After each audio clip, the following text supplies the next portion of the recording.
तर महायुतीच्या समन्वय समितीच्या बैठकीला भाजप गैरहजर राहिल्याची चर्चा आहे। स्थानिक स्वराज्य संस्थांच्या निवडणुकीमध्ये महायुती स्वबळावरती लढणार की काय यामुळे चर्चा सुरू झाली आहे। तर समन्वय समितीने मागवलेल्या जिल्हा पातळीवरील अहवालाचा देखील पत्ता नाही। अनेक पालकमंत्र्यांनी अहवाल पाठवला नसल्याची माहिती आता समोर येते आणि या संदर्भात अधिक माहिती देण्यासाठी आमचे प्रतिनिधी अक्षय कुडकेलवार सध्या आपल्यासोबत आहेत। अक्षय, अतिशय महत्त्वाची बातमी आहे, महायुतीच्या समन्वय समितीच्या बैठकीला भाजपची मात्र दांडी पाहायला मिळते।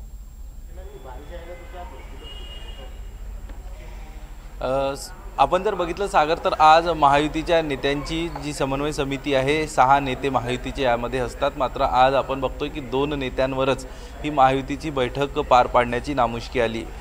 जी माहिती आपण या बैठकीनंतर दोन्ही नेत्यांना विचारली यानुसार इतर जे नेते आहेत ते वेगवेगळ्या कामासाठी व्यस्त असल्यामुळे या दोघांनी प्रत्यक्ष उपस्थित राहून आणि काही लोकांना फोनवरून संपर्क साधून महायुतीची बैठक घेतली असं सांगितलं जातं। असं जरी असलं तरी इतका महत्त्वाच्या आज राज्यामध्ये निवडणुका जाहीर झाल्या आणि असं असताना महाराष्ट्रात महायुतीमध्ये समन्वय ठेवणं हेही गरजेचं असताना आज भाजपाचा तर कुठलाही नेता आजच्या महायुतीच्या समन्वय समितीच्या बैठकीला उपस्थित राहिलेला नाही। रवींद्र चव्हाण आणि चंद्रशेखर बावनकुळे या 2 प्रमुख नेत्यांवरती समन्वय समितीची जबाबदारी आहे।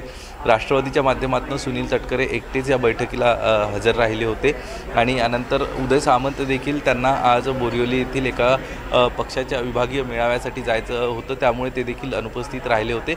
यावरूनच महायुतीत कुठतरी आता निवडणुकीच्या पार्श्वभूमीवर महायुती येथील नेते या समन्वय समितीच्या बैठकीला गांभीर्याने घेत नाही का असा एकीकडे प्रश्न उपस्थित होतोय। दुसरीकडे जिल्हा पातळीवरील त्रिसदस्यीय समितीच्या माध्यमातून पालकमंत्र्यांच्या नेतृत्वात महायुतीचा अहवाल पाठवण्यासंदर्भातल्या सूचना 7 ऑक्टोबरलाच देण्यात आल्या होत्या। मात्र अद्यापपर्यंत मोजक्या जिल्ह्यातील काही अहवाल सोडले तर कुणीही या अहवालाच्या सूचना ज्या महायुतीने दिल्या होत्या त्याला देखील गांभीर्याने घेतलं नाही। त्यामुळे एकूणच येत्या स्थानिक स्वराज्य संस्था निवडणुकीमध्ये महायुतीचं भवितव्य काय राहणार, एकत्र लढणार की वेगवेगळी लढणार यावर आता प्रश्नचिन्ह उपस्थित होत आहे। आणि आज एकूण ज्या प्रकारे निवडणुकीचा कार्यक्रम जाहीर झाला याबाबत साधक बाधक चर्चा झाली असल्याचं सांगण्यात आलं आहे या प्रदेशाध्यक्ष जे आहे राष्ट्रवादी काँग्रेस पक्षाचे सुनील तटकरे यांच्या माध्यमातून। आणि येत्या काळात पुढच्या मंगळवारी देखील एक बैठक होऊ घातलेली आहे महायुतीच्या समन्वय समितीची, त्यात सविस्तर